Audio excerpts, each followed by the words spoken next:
வெள்ளையா உன்னை எத்தனை தடவை சொல்றது எங்க வீட்டுக்கு வராத ஏன்டா எனக்கு கெட்ட பேர் வாங்கி கொடுக்குற. நீ எலிய புடிச்சிட்டு போயிடுவ. எங்க மம்மி என்னத்தான் திட்டுவாங்க. அவன் பாரு ஒரு எலிய பிடிக்கிறான். நீ என்னைக்காவது ஒரு எலிய பிடிச்சிருக்கியான்னு கேக்குறாங்களா?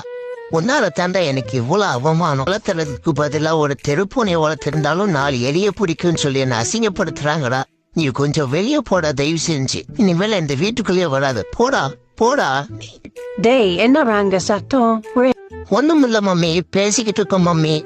வெளியா வாடா விளாடலாம். விளாட கூப்பிட்டா பயந்துட்டு ஓடுறான் மம்மி.